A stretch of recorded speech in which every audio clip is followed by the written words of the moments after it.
This is BBC Two in widescreen. Sit back on your sofa and relax. Or maybe not. Now! Then! Now! Then! Now! Then! Now! Then! Oh, I'm Jimmy Savile. And I'm Jimmy Savile. And we're running the London Marathon. I hope nobody dies. If they do, Bagsy, I take them to the mortuary. How's about that then, guys and girls? Wake up, get out of bed, put on your clothes, another day is dawning. Turn on your TV, time to watch This Morning with Richard, not Judy. For better, not worse, it's live, not rehearsed, made for no money, not for anybody. Welcome your hosts, Ethel, Rich and Stu, they have no idea, so let's see how they do on This Morning with Richard, not Judy.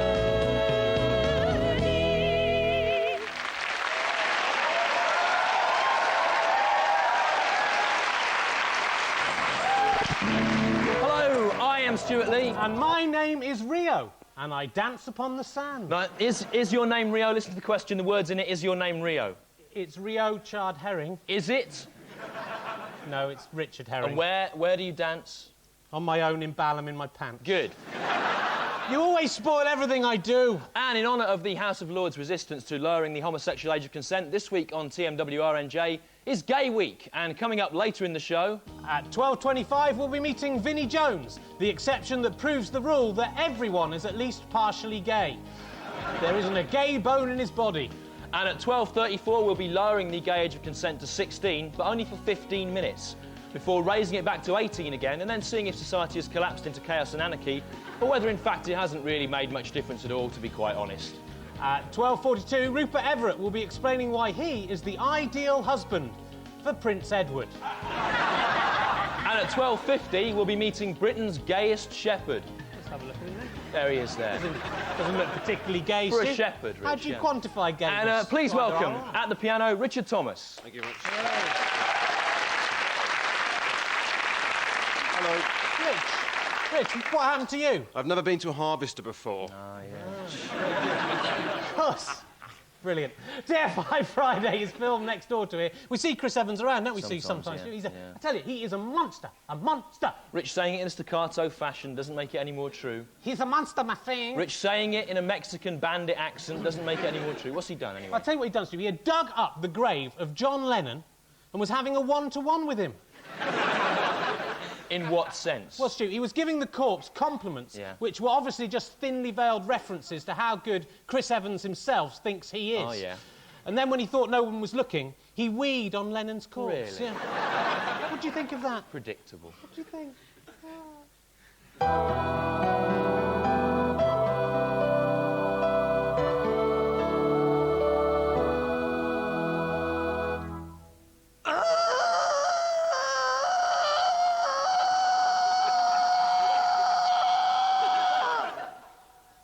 Said my daughter the other day, whilst giving birth.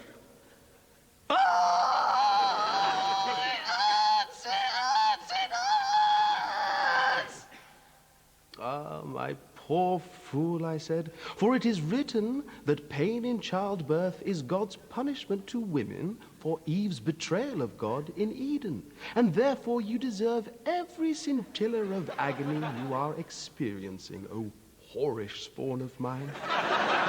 And thus, justly chastised, did she complain more quietly.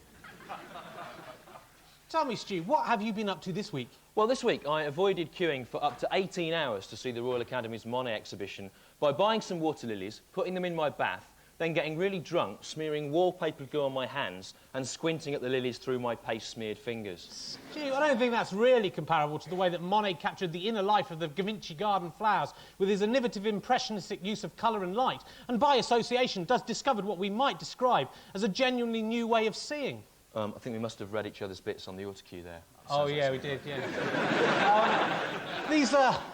These lilies, Stu, did you consider them at all? No, I didn't, no. Okay. Now, what have you been up to this week, Rich? Well, Stu, I was messing around by the old canal. Of course. I only ended up with rat syphilis. Oh, yeah? Fell in, did you? No, Stu, I think you've misunderstood what I'm Right. saying. I started hanging around with some of the rats there. One thing led to another. You are sick, you're I'm not, sick. Stu. I like all different kinds of rats. I'm not prejudiced. Black rats, masked rats, Gambian giant pouched rats. Of course, they're all giant pouched rats by the time I finish with them. And black and masked, come to think of it. And now, the return of an old friend. Oh yes, hear ye, with your hobby ears. I am Simon Quinlack, and welcome to my hobby world of hobbies. I love doing hobbies, and am the best at doing hobbies also. I am what you will need for this week's hobby. A public house, a gullible man, a flask of weak lemon drink, and a plastic bag full of different pieces of fruit. This hobby is a good hobby if you like fruit and getting free money off gullible members of the public. This hobby is called the Real Fruit Machine with reels of real fruit hobby. How to do this week's hobby. First of all, find a gullible man who enjoys playing a fruit machine, like this one.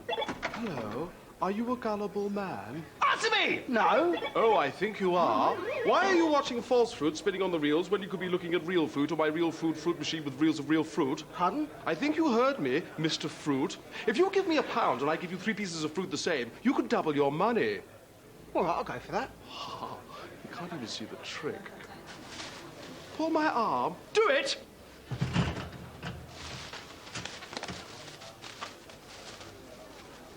An apple. Oh, another apple. Drink your weak lemon drink. Now! Would you like some? Yeah. I bet you would.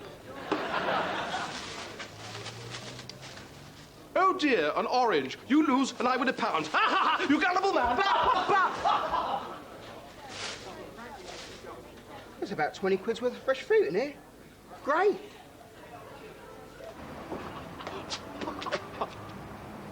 Today I have tricked over 10 gullible men with my trick Real Fruit Machine with reels of real fruit hobby trick, proving once and for all that I am the king of all men and the lord of all hobbies.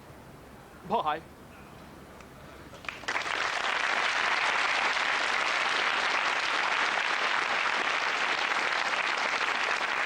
Hello, I'm Baroness Young, the House of Lords homophobic Harridan. I will not rest until all joy in love is extinguished on the planet Earth. Good satire, Rich. Good Yeah, mask work thanks, there. yes, yes. Of course, if they do make it legal to have gay sex with 16-year-olds, there won't be anyone left in the Houses of Parliament. That'll be Yeah, the plan. that's because all MPs are gay. Every single MP is gay. No, there's like Ron Davis, Stu. Yeah. You know Ron Davis? Yeah. I don't call him Ron Davis like he wants me to. Right. I've got a clever Rory Bremner-style satirical name for him, Stu. I call him Ron Gavis. Stop. The lowest form of wit, Rich, changing people's names to something it sounds like weak. Au contraire. It is the highest form of wit, Stu. It's like Thackeray and Rory Bremner. You know Michael Portillo, Stu? Yeah. Ah, you know Michael Portillo. I know who he is. I don't see what's funny about that. You know Michael Portillo. Now it's time for this week's aims. Aim 1 is to try and predict which will last longer, Jerry Spicy's solo career or the marriage of Posh Spice and David Beckham. Aim 2 is to live to see the day when the US Air Force will take part in a war without bombing people who are on their own side. Aim 3 is to have the 5 Lawrence murder suspects castrated with blunt butter knives, disemboweled and pulled apart by wild horses. You can't say that, Rich. It's banter, Martin, harmless banter. Aim 4 is to ask House of Lords Harridan Baroness Young if she'll be happier to let 16-year-old boys have gay sex if she's allowed to watch. And Aim 5 is to pass a law making it compulsory for 16-year-old boys to have sex with Baroness Young. 24 hours a day, every day, until she finally cheers up and stops spoiling everyone else's fun, the miserable, dried-up old cow. Crack your face, Grandma! Rich, you can't say that. She's the Vice President of the Board of Governors of the BBC. Is she? Yeah. It was banter, Martin, harmless too late banter. for King Canute tried to defy the forces of gravity by insisting he could turn back the tides. Today we laugh at the absurd monarch. But are we really any better than he? Hi, I'm Greg Evigan, Robert Russo in TV's Pacific Palisades. If you have ever wondered what happens when things fall over, spill, or get knocked out of cupboards, then join me now and see what they are. When when things get knocked over, spill, or fall out of cupboards. This week, beetroot. Again. Yeah, I was just going to make Tim his tea. The usual Access Day special, sardines on toast and a Waitrose mousse. And, well, I'd had a few drinks. Well, it's coming on to 6 o'clock. I reached up to the top cupboard and I accidentally knocked one of my beetroot jars on Tim's head.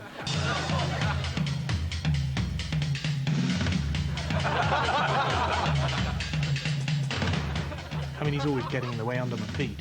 Anyway, we hit it and boom, bang onto the floor. Boom. Boom. And it was, let me tell you, it was very odd, because I looked at him for a moment lying there, and I thought to myself, I really hope he's dead. I hope he's dead. Then I started laughing and thinking that would be the one thing that would really upset his mother, and I thought of Margaret standing there crying over his grave.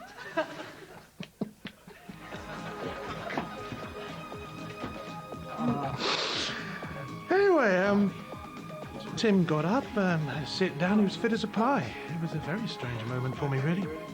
Peculiar. Peter Norman and Tim Gibbs Norman thought that they too could defy gravity like a pair of stupid canutes.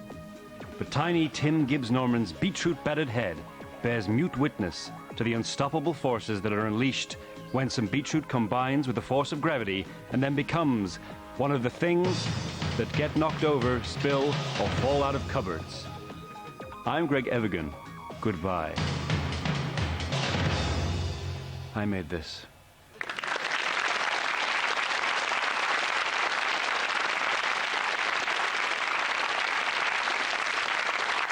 Now, once again, let's prepare to choose the king Or queen of this week's show. So please welcome our slaves, who are both actually taking part in today's London Marathon, raising money to pay someone to have sex with Baroness Young. It's Trevor and Nathalie. Trevor, Nathalie, coming down the stairs. Look at them! Trevor and Nathalie. They're dressed as hilarious fancy dress London Marathon runners. Don't give up now, Trevor. You've come so far. Trevor, our small-faced man this week dressed as a frog. You know, Trevor, your face is so small, there are actual real frogs with bigger faces than you. Leave him, Stu. And, of course, the king of the show will get whatever they desire from this, the Jimmy Savile trolley of athletics and death. You and you and you and you.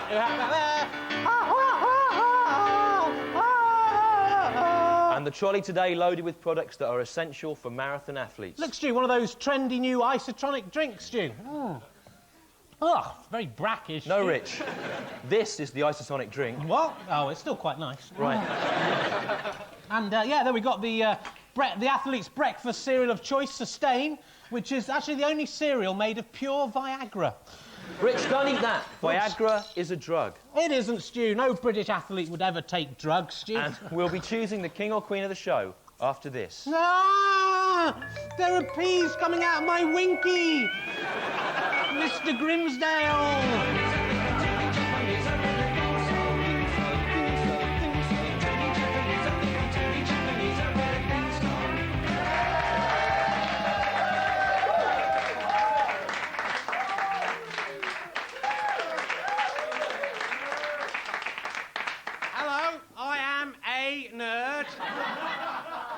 Were amazing times for comedy. We changed the comedy landscape.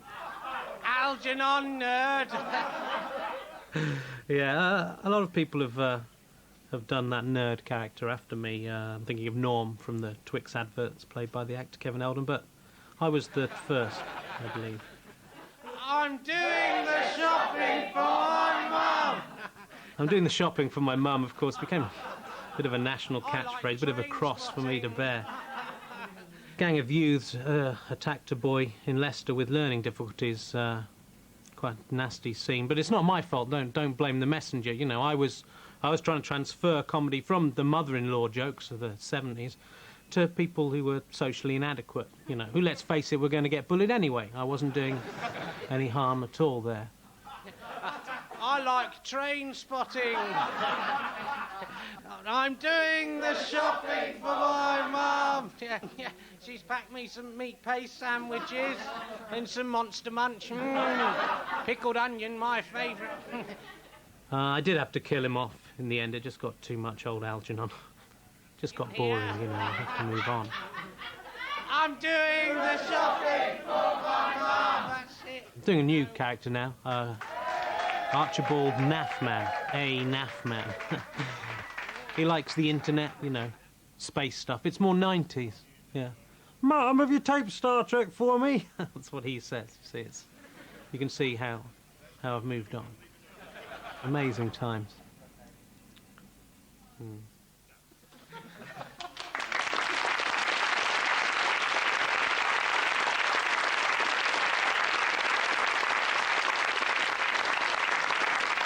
And I'm here with 3 more ordinary members of the public who long in their hearts to be the king or queen of the show. What's your name here? Sally Herworth, yeah? And you say you should be king or queen of the show. Or queen. Because your dad used to get drunk with Oliver Reed. That's right. Yeah, it doesn't really narrow it down, though, does it? We'll see. And your name is? Sparky. Sparky. You can see why, can't you, Stewart? Yeah. I should be king of the show because I have wooden eyes. Yep. Do you have wooden eyes? No, it was a ruse to get on TV. Well, it worked, didn't it? But you fell at the last hurdle. You should have brassed it out a bit, you know. Wouldn't it? And finally, what's your name? Jeanette. Jeanette what? Muff. And you say should be king of the show or queen because of the potential comedic double entendre effect of my surname. We have checked, it is her real name, but because it's also a thing you can put your hands in like that to keep. Move on. Now the studio audience. You're making up your own jokes now, as Les Dennis would say. Now the studio audience will democratically choose their monarch with the aid of our Jimmy Savelometer. How's about that then? Now then. So if you like number 1, whose dad drank with Oliver Reed, applaud now. Jimmy Savelometer going up. Now then. You like number 2, who lied about having wooden eyes, applaud now.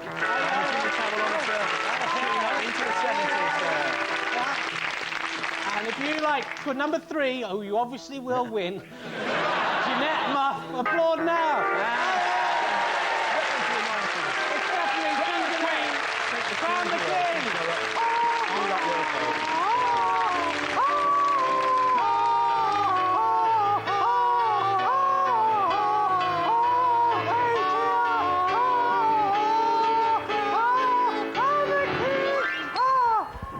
Queen Jeanette, any early pronouncements at this stage? I'd like to replace Milton Keynes with a giant bouncy castle. Well, that's very good. The Queen or King has spoken. Give her a round of applause.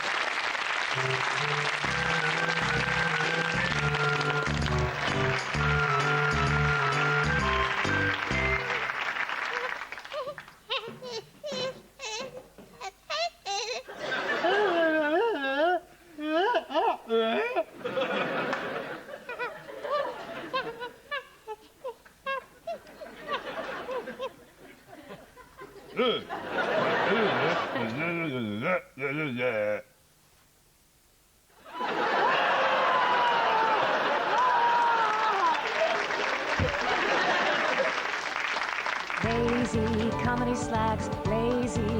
slacks, tedious setups, predictable gags, lazy, boring comedy slacks, And this week on Lazy Comedy Slags, the art of the great British sitcom. Now, American sitcom writers waste their time thinking up complex characters and plots. All you need for a great sitcom is a title that is a pun based around the situation of the com, or, if you can't think of one, the name of one of the characters, and the rest will write itself. That's right. Now, all British sitcoms are thought up by the BBC head of sitcoms, Geoffrey Merkin Warbeck. There he is there. Who lives literally in an ivory tower in Oxford. What, a tower made of ivory? Yeah, which plucked from elephants' howling faces. And here are some of the sitcoms currently in production at the BBC. First one here, Role Reversal. Ian Roll is a driving instructor. Ian Reversal is a baker. Due to some kind of accident, they're forced to swap jobs with hilarious consequences. That's all there is to it. Simple and brilliant, Stu. Knock Seinfeld into a cocked hat. Here's another one. Pie in the Sky. Ian Pie is the landlord of the Sky pub.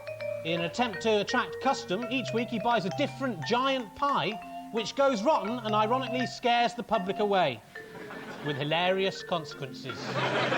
My Cup upstairs. Ian Mai lives in a flat. His upstairs neighbour borrows one of his cups and then doesn't return it. The series details Ian Mai's contrived and failed attempts to get back the cup that is rightfully his. Sounds like a winner to me, Stu. Here's another one. Babes in the Wood. This is 2 babies live in a piece of wood. Simple, brilliant, isn't it, Stu? Yep.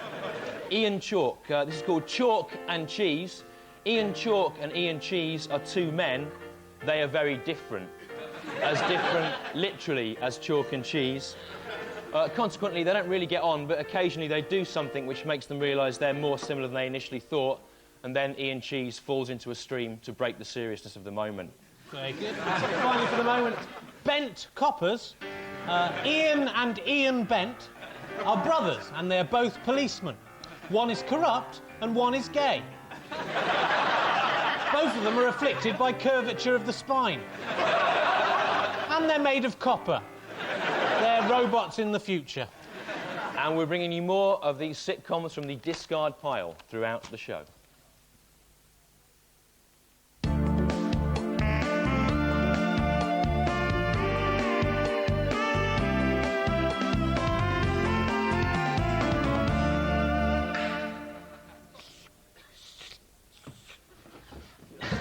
Hello, you just caught me lapping up some milk. Don't worry, Puss. I wasn't drinking your milk. But I am now. Oh, lovely. Well, we've had a lot of fun there. But milk is no laughing matter, especially in this day and age when man's stupidity is wiping out so many milk-giving species. Which is something you might like to consider while I drink this week's milk. Quagga milk.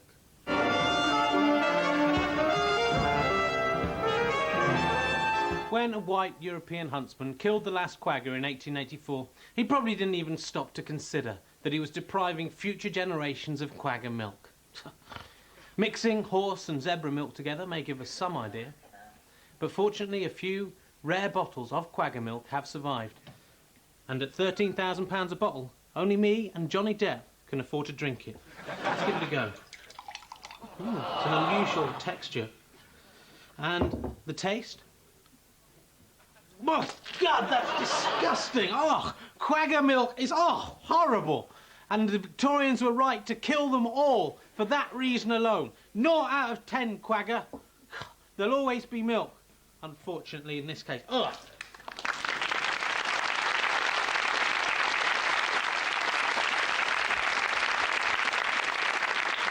Another one of our sitcoms here. This one's called Eye on the Ball. Adam I, who used to do the video game reviews on Live and Kicking, loses his 2 legs in an accident. Zoe Ball feels guilty that he was sacked and so offers to carry him around on her back. Thus, he is literally eye on the ball. And there's a note here, if Zoe not available, Johnny Ball definitely is. What's the matter, Rich? Got an itch there? Yeah, you know, I think it might be I was up in the old church belfry at the weekend. Oh, yeah. Fiberglass lagging. No, Stu, I've got bat gonorrhea. Oh, right. Like rat syphilis. It's got very different symptoms, You are Stu. sick. I'm not, Stu. I like all kinds of bats. Horseshoe bats, vampire bats, fruit bats. Of course, they're all fruit bats by the time I finish with them. What do you mean? Hey, now, staying with the fruit theme, it's time to meet someone with a bit of explaining to do. Please welcome the Curious Orange.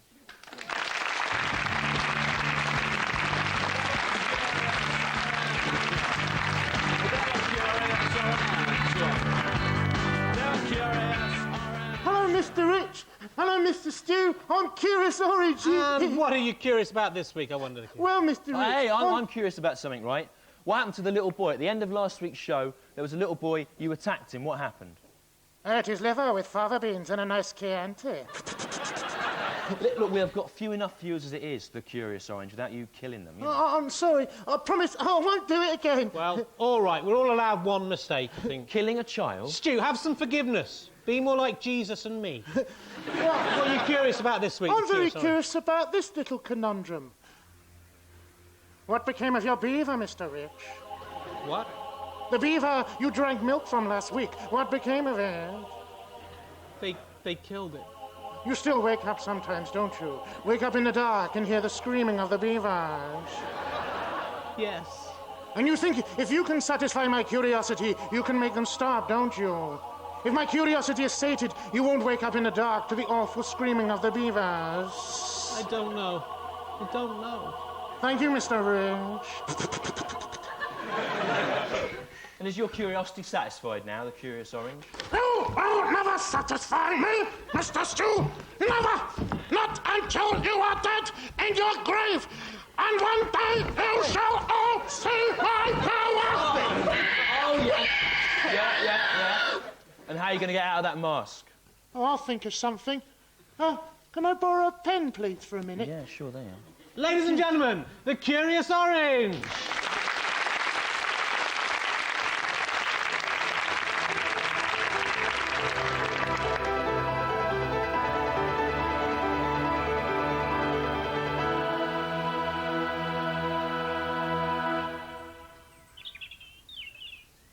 And so you see how I, the Son of God, remember, am allowing this woman of sinful life to kiss my foot.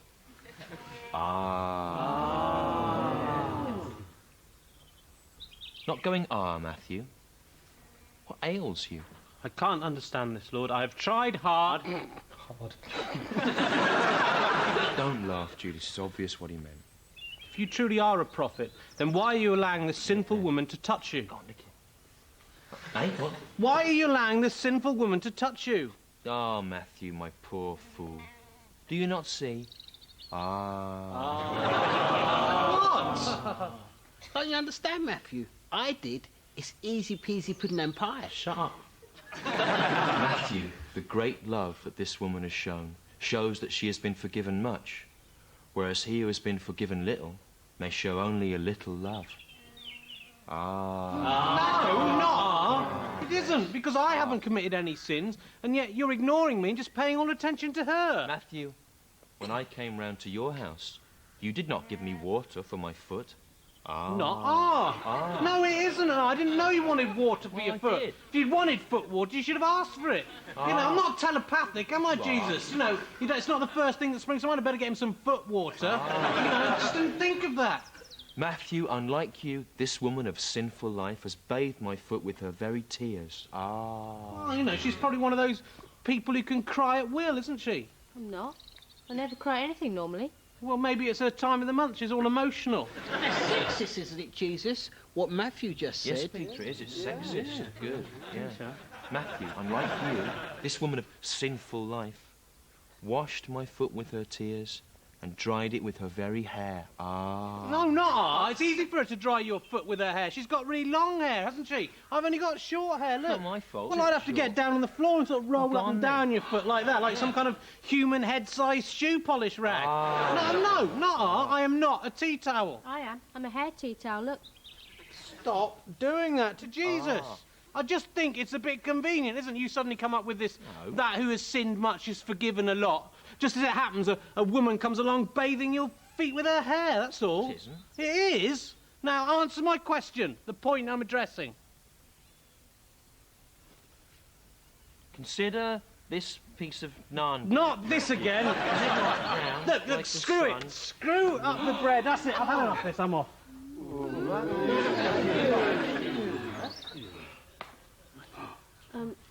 Can I stop now? Just lick that in there.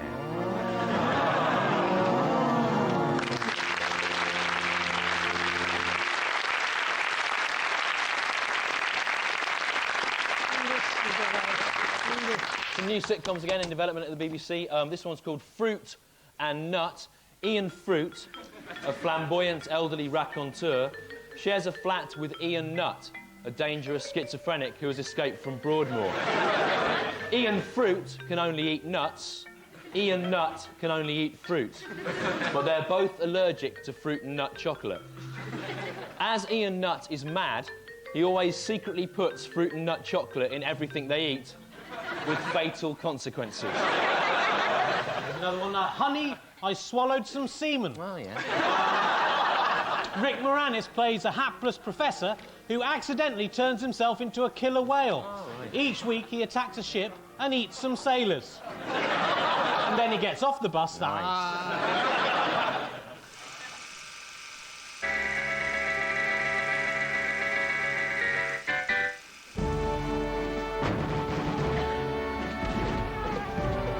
Saving Private Ryan.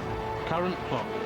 The moving story of a unit of American soldiers who reluctantly risk their lives to locate Private Ryan so he can be sent home to his mother.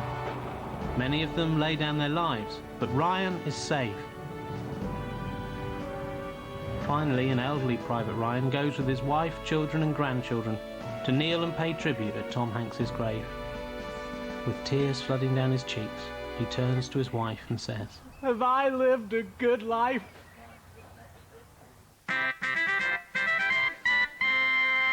Extra final scene.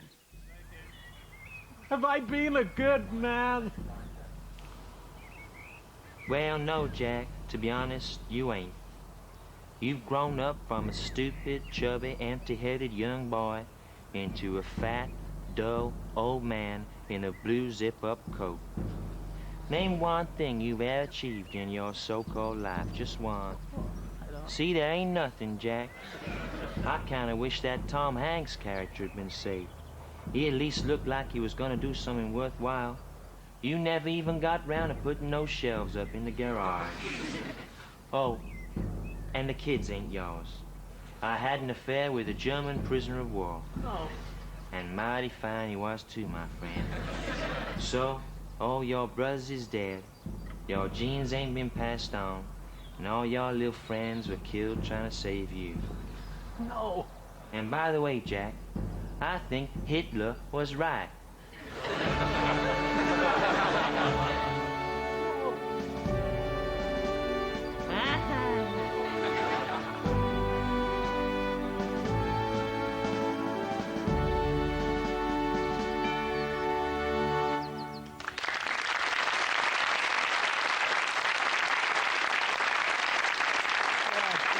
Bumblebees. Of course, they're all bumblebees by the time I finish with them. Yeah. We're here with Queen Jeanette Muff, who's a real person.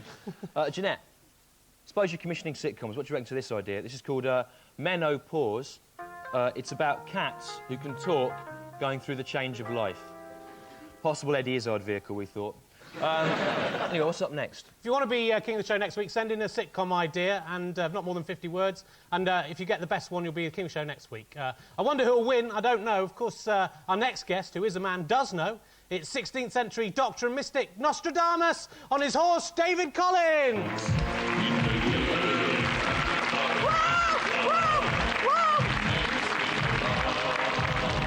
Hello there, Nostradamus. Hello, Rich. He's flighty today, isn't he, David? He's very flighty. Particularly flighty, I think. Anyway, first let's take a look at your 3 predictions from last week. Remember, if you get 2 out of 3 of these right, you will go home with this lovely garden barbecue. Oh. Nice visual pun. Oh, can I have the fence and all? That look lovely on my patio. No. Oh. Now, Nostradamus, come on, let's have a look at the board. Don't leave him alone, don't take any time. Are you nervous? No, I'm very confident. OK, right. Last week, you predicted that a very flighty actress would make a spectacle of herself at the BAFTA Awards. The news said... Yep, we're going to give it to you. Elizabeth Taylor was rather foolish on the subject of quarantine and Britain being a homeland. So. That's a bit, liberal interpretation. He's going to get them all if you're going to be that... Stu, when will you stop with this jealousy? Come on, David. Come on, he's not worth it. Leave him alone, David. Second, come on, David Collins, look at the board. Second, you said... that Lady Margaret Thatcher would die. The news said... No, unfortunately, she still lives, I'm afraid. No, it was banter, Martin. Just harmless banter. This is hardly the place for banter now, Nostradamus. No. Damn you, And that's a Chinese burn for you, Nostradamus. Ow. Yeah. Anyway, wasn't Nostradamus French, anyway? No, he was Welsh. I was Welsh. I am Welsh. I'm from Torquay, you're a very stupid man. Finally, come on, you 3. Come on, just be friends. Share things nicely. Finally, you said that the great fish will come to complain and weep, and then it will rain on Friday. The news said... No, that's wrong, I'm afraid. No, I was talking in code. The great fish is Fish from Marillion, who complained and wept about the mixed reviews he got for his new album, River Gods and Zippos. Even a monkey would know that. No. It did rain on Friday, though. Yeah, it did rain on Friday. You're wrong. Smash the barbecue.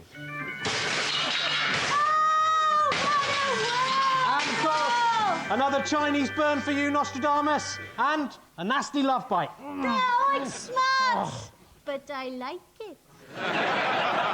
Stu, when I look at Nostradamus, I feel all funny in my tummy. Move quickly on. Anyway, Nostradamus, what are your predictions for the coming week? Well, prediction number 1. A cartoon will appear in a national newspaper of a recently deceased celebrity arriving at the pearly gates. Prediction number 2. The comedian Stewart will be trampled by a horse, and maybe then he won't think he's so clever. And prediction number 3. They will think they have seen the sun at night when they see the half-pig man, and one will hear brute beasts speaking. And, can you come back next week to see if you got those right, Nostradamus? Oh, hang on, I'll just check my diary now. OK. Yeah, I can move that. OK, we'll see you then. Ladies and gentlemen, Nostradamus and his horse, David Collins. There he goes. He's nice, isn't he, Nostradamus? Makes me feel a bit funny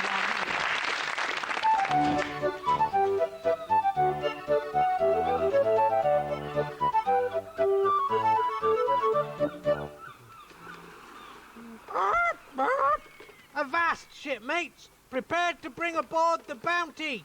Oh, hello, children. It's me, Histor, the crow that you know will make history so interesting. Here you are, Histor. Huh? What's this? It is a bounty. You asked me to bring aboard a bounty, and so here it is, the Bounty Chocolate Sweetmeat. No, I'm sorry, that is just rubbish. Rubbish, like a rubbish dump where birds might live, possibly. No, stop that, it's pathetic. Does it really come to doing a bounty joke? Well, there's only so many, pirate stroke nautical terms to misinterpret. Even so. Anyway, what's the news, Histor? Well, you may have heard on the grown-up news... Grown-up news. That people are running a marathon. Like a marathon, another chocolate bar. They're called Snickers now. Knickers, like a bird's knickers. What is a marathon, Histor? I've never heard of it before. To find that out, let's fly back in time. As the crow flies. Fly back in egg as the egg eggs. Egg.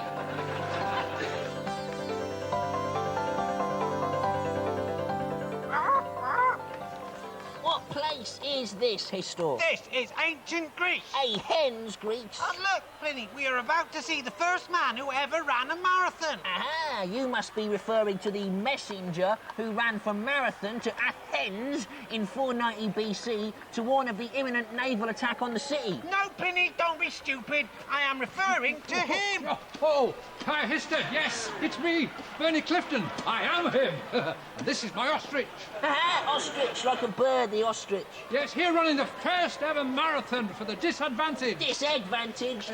Raising money for the disadvantaged children in the slums of ancient Athens. Hey, hens. That is very nice of you, Bernie. Oh, don't thank me. Thank the ostrich. He's doing all the running. Hey, wait. Goodbye, Bernie, and good luck. Bye.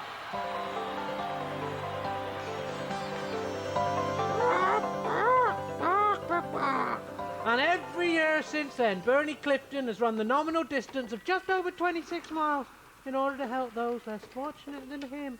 And every year he's made the joke... The yolk, like a bird's yolk, egg yolk. About the ostrich. Ostrich, like an ostrich. Doing all the running. The run wing, like a bird's wing. Now, Pliny, have you brought aboard the Bounty yet? Yes! What? Why are we sinking? Because I have brought aboard the Bounty, the historical ship on which Feather Christian mutinied against Captain Bligh, like Captain Birdseye, like a bird's eye. This whole week's trip's been just terrible. Well, I think it's been all right, really. Goodbye, children. Goodbye. It hasn't. I've been embarrassed about. Well, just try and look like you're sinking. Well, stupid.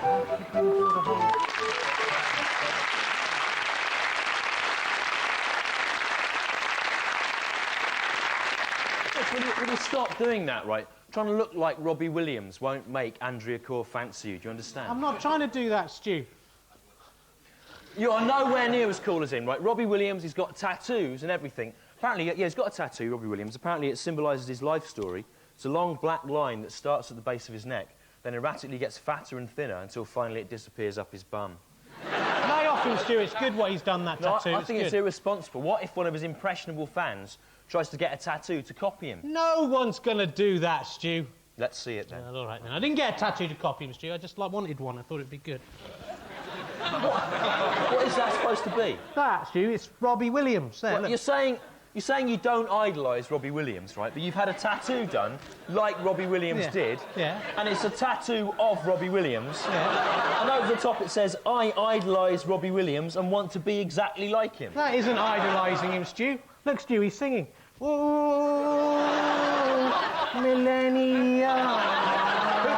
Who did that anyway? Who did it? I did it myself, Stu, with a rusty pin and a felt tip. Well, you should have copied it off a better picture. It doesn't look anything like him. I didn't copy it off a picture, Stu. I did it from life. Well, you'd think it'd look more like him then. Well, you know, I couldn't see what I was doing, could I, Stu? It was dark and his face was all scrunched up on the pillow. Then I got thrown out of the hotel. You've embarrassed me. You've embarrassed this audience. You've embarrassed the actor, Kevin Eldon. I haven't. Yeah, you're embarrassed, aren't you, Kev? Well, yes. See? But most of all, you've embarrassed yourself. Curse you, God, for making me this way. Why?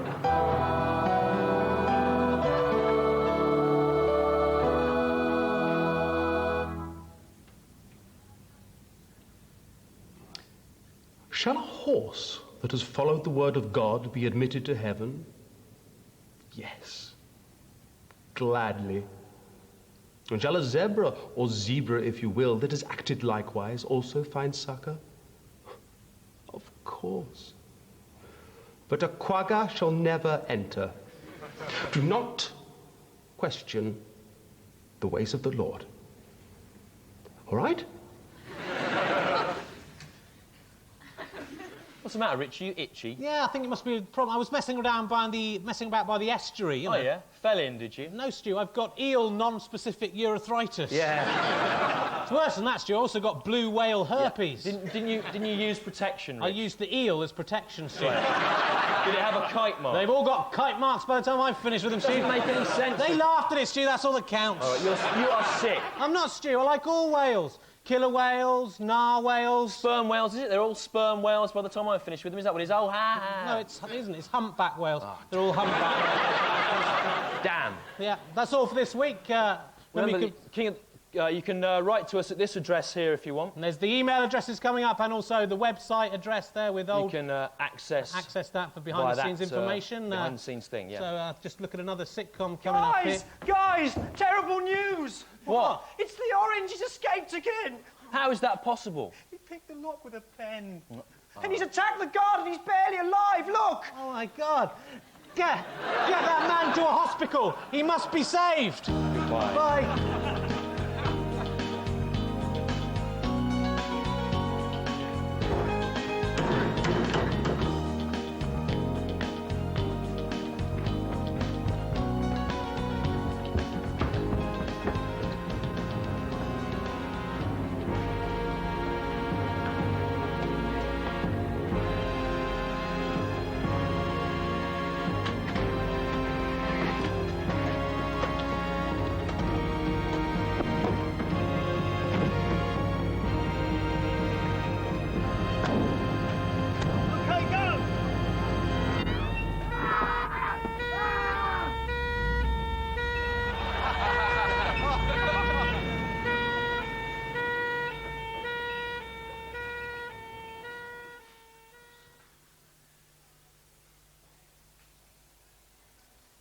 This. You must be very proud.